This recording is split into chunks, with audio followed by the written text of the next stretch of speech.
नमस्कार, यूपी की बात में आप सभी का स्वागत है। आपके साथ मैं हूं जोहम रूपा। चंदौली में भारी बारिश के बाद गडई और चंद्रप्रभा नदियों ने कहर बरपाना शुरू कर दिया। पानी का स्तर इस कदर बढ़ा कि कई गांवों में जनजीवन पूरी तरह से अस्त व्यस्त हो गया। खेतों से लेकर सड़कों तक पानी ही पानी नजर आया। आप देखिए हमारी एक ग्राउंड रिपोर्ट। चंदौली जिले में गडई और चंद्रप्रभा नदियों का रौद्र रूप अब कहर बनकर टूट पड़ा है। लगातार बारिश के बाद दोनों नदियों का जलस्तर अचानक बढ़ा और देखते ही देखते मुगलसराय चकिया मार्ग जलमग्न हो गया। कई जगहों पर सड़क पर 3 से 4 फीट तक पानी बह रहा है।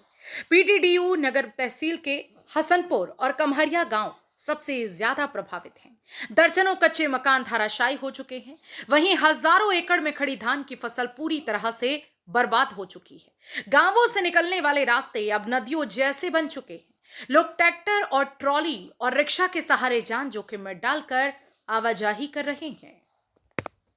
हम नियमता ब्लॉक के ग्राम हसनपुर के कमहरिया गांव में खड़े हैं।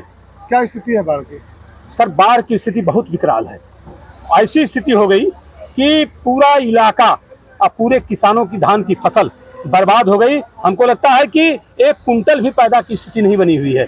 धान रेड़ा पर है। सारे किसानों ने अपनी संपत्ति को खेत में डाल दिया है। आज ये परिस्थिति बनी हुई है कि किसान एकदम सड़क पर है। उसको समझ में नहीं आ रहा है कि कैसे अपना जीवन बचाया जाए।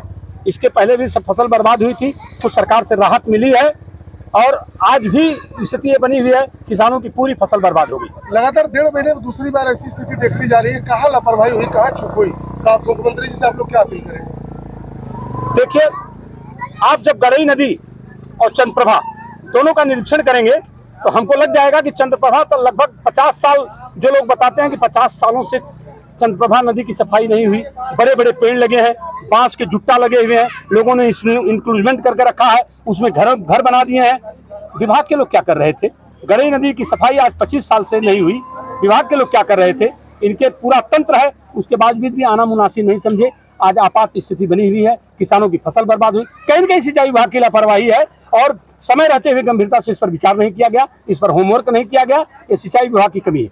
मुख्यमंत्री जी से क्या अपील करेंगे? माननीय मुख्यमंत्री जी से मेरी मांग रहेगी कि जनपद चंदौली को विशेष पैकेज दिया जाए, किसानों को विशेष पैकेज दिया जाए, ताकि जो फसल बर्बाद हुई है, किसान जो बर्बाद हुए हैं, उसको उसका मुआवजा दिया जाए।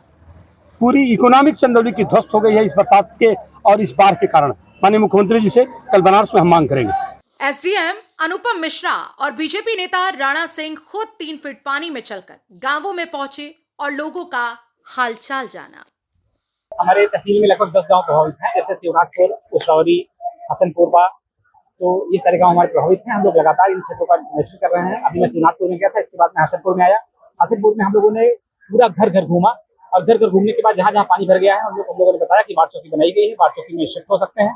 इसके अलावा हम लोग जो शासन की स्कीम्स हैं, जैसे राशन किट का वितरण, जो प्रभावित लोग हैं उनको लगातार किया जा रहा है। जो मकान क्षतिग्रस्त होने वाले हैं उनको सावधान किया जा रहा है और जो क्षतिग्रस्त मकान हो चुके हैं उनको मुआवजा हम लोग दिलवाएंगे। जो भी कच्चे मकान है उनका मुआवजा हम लोग रिपोर्ट बना के ऊपर भेज रहे हैं। कोई जनहानि की सूचना नहीं, कोई जनहानि और कोई पशुहानि अभी तक नहीं है। हम लोग लगातार सतर्क लिस्ट बनाए हुए हैं। कौन कौन सी नदी प्रभावित कर रही है इस क्षेत्र में? गडई नदी है हमारी जो प्रभावित कर रही है और उसी के आसपास के किनारे के गाँव प्रभावित।